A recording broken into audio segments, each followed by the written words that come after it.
का चैप्टर पढ़ाने जा रहा हूँ, ठीक है। और संधि ऐसा पढ़ाऊँगा, आपने कहीं देखा भी होगा, लेकिन आपको संधि के बारे में पहले से कुछ ना कुछ नॉलेज होगा। तो चलते हैं संधि के बारे में, कुछ पहले उसकी भूमिका के बारे में बात करते हैं। संधि तो ये शब्द हो गया हमारा संधि। संधि जो शब्द है वो किससे मिलकर बना है? जो संधि शब्द है वो किससे मिलकर बना है? जो संधि शब्द है समधन्धी से मिलकर बना है। समधन्धी, संधि शब्द जो है समधन्धी से मिलकर बना है। अगर पूछे संधि में उपसर्ग क्या है तो सम उपसर्ग है। संधि में सम उपसर्ग है, उपसर्ग है। अगर पूछे संधि में कौन सी संधि है तो संधि में कौन सी संधि है? संधि में व्यंजन संधि है, संधि में व्यंजन संधि है। अगर पूछे संधि का अर्थ क्या होता है? संधि का अर्थ होता है मेल, क्योंकि ये पेपर में आता बहुत है। अगर पूछे संधि कितने प्रकार की होती है, कभी भी 5 नहीं मारना। संधि हमेशा 3 प्रकार की होती है, नंबर 1, 2 और 3। नंबर 1 जो होती है वो होती है आपकी स्वर संधि,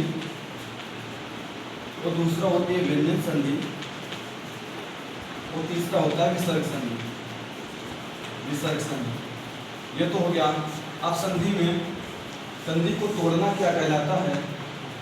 संधि को तोड़ना, संधि को तोड़ना संधि विच्छेद कहलाता है। संधि विच्छेद, संधि को तोड़ना संधि विच्छेद कहलाता है। अब संधि की अगर परिभाषा की बात कर दिया जाए, संधि की परिभाषा के बारे में, तो संधि की परिभाषा होती है, इसमें वर्ण होते हैं, छोटा बड़ा छोटी, ये वर्ण होते हैं। तो इसीलिए संधि की परिभाषा जो होगी वो यहाँ पे होगा 2 वर्णों पे। जब संधि का अर्थ होता है, यहाँ पे संधि का अर्थ होता है मेल, तो वही इसकी परिभाषा बन गई 2 वर्णों के मेल को, 2 वर्णों के मेल को, 2 वर्णों के मेल को संधि कहते हैं। ये तो संधि की परिभाषा आ गई। अभी हमसे पूछ दिया स्वर संधि के कितने भेद हैं? 5। व्यंजन संधि के 1 भी है और विसर्ग संधि के 1 भी नहीं। ये हो गया। अब संधि में अभी कुछ और भी चीज़ें हैं तो उनको बाद में बता दूंगा, पर इतना तो संधि के बारे में इतना मुख्य है। अब यहाँ पे होता है स्वर संधि के कितने भेद होते हैं? स्वर संधि के भेद, स्वर संधि के कांट साहब हो गए, ठीक है। तो स्वर संधि के जो भेद होते हैं वो 5 होते हैं। अब पहले भेद की बात करते हैं, दूसरा, तीसरा और चौथा और पांचों। अगर पेपर में आता है स्वर संधि के कितने भेद हैं तो हमें 5 बताना। अगर पूछे संधि के कितने भेद हैं तो हमें संधि के 3 भेद बताना। भेद कहते या प्रकार कहते बात एक ही है, ठीक है। तो पहला होता है दीर्घ संधि। दीर्घ संधि यह संधि का क्रम बता रहा हूँ, इसी क्रम में पेपर में कभी कभी क्रम लगाने के लिए करता है। दीर्घ के बाद आता है गुण संधि, गुण संधि, उसके बाद आता है वृद्धि संधि, वृद्धि संधि, उसके बाद यण संधि और उसके बाद अयाद संधि। और इसकी भी संधि की कुछ ट्रिकें भी हैं, तो संधि की ट्रिकें भी बता दूंगा, ठीक है। तो हमने संधि के बारे में बात कर ली है। तो जो दीर्घ संधि इसका सूत्र होता है, सारे संधि का सूत्र होता है। दीर्घ संधि का आकाश समझ दीर्घा, गुण संधि का वृद्धि संधि का वृद्धि संधि का लिखो यार जयादि संधि का यावा यावा, ये सूत्र होते हैं। तो मैं केवल दीर्घ संधि का अभी लिख रहा हूँ, क्योंकि हमें एक एक संधि पर रोज थोड़ा थोड़ा चर्चा करेंगे। तो आज मैं केवल दीर्घ संधि के बारे में थोड़ा सा बताऊंगा, बाकी रियल भी कुछ बताऊंगा। तो दीर्घ संधि का सूत्र होता है आकाश समण्य दीर्घा, आकाश समण्य दीर्घा।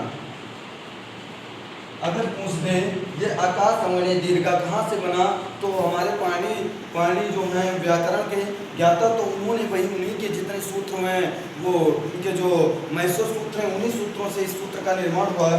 जैसे मैं लिख रहा हूँ मैसूर सूत्र 4 लिख रहा हूँ, आयुण रीलिक। अब देखो यही से बन रहा है एयोंग और एयोच, 4 मैसूर सूत्रों में ही स्वर का ज्ञान होता है। तो यहाँ पे हमने 2 मैसूर सूत्र लिखे, जो देखो आ पहला यहाँ से और ये आ गया का, तो इसी के बीच में जो वर्ण आए ई और ऊ आ ऋषि, ठीक है। तो जो अक पहला अक्षर वो लास्ट अक्षर, ये अक प्रत्याहार बन गया, तो वहीं से अक हो गया। अका समण्य, समण्य का मतलब होता है समान। जैसे अगर कोई संधि होगी स्वर संधि, तो उसमें प्लस के बाद अगर छोटा आया है तो प्लस के बाद भी छोटा आएगा, तो दोनों मिलके बड़ा आ बन जाएगा। अगर प्लस के पहले बड़ा आया तो प्लस के बाद भी बड़ा आएगा, तब भी बड़ा आ बनेगा। प्लस के पहले छोटा, प्लस के बाद में बड़ा, तो बड़ा बन जाएगा।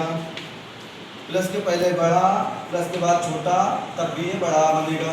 तो समानों का मतलब होता है समान। कहने का मतलब जैसे मैं कोई शब्द लिखता हूँ, उसके लिखा हमने विद्यालय, हमने शब्द लिखा विद्यालय। अब विद्यालय को जब हम तोड़ेंगे तो विद्याधनालय, विद्याधनालय, विद्याधनालय।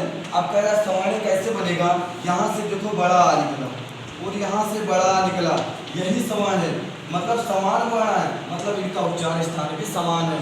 तो जैसे यहाँ से अब ये तो इनका सिंपल मेथड था, विद्यालय को हमने तोड़ा विद्याधनालय। एक इसका मेथड होता है ऑपरेशन मेथड, जब इसको हम ऑपरेशन करते हैं। लेकिन अभी इसको ऑपरेशन कर रहा हूँ विद्यालय का, तो हमने विद लिख दिया, धन आ लिख दिया, धन आ लिख दिया। कहने का मतलब एक ही बार लगाता हूँ, विद धन आ और लय, इसको अलग अलग हमने कर दिया।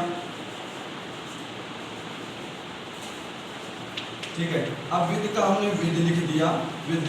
अब छोटा बड़ा, बड़ा मिलके बड़ा, तो हमने यहाँ पे बड़ा लिख दिया, यहाँ पे लय लिख दिया।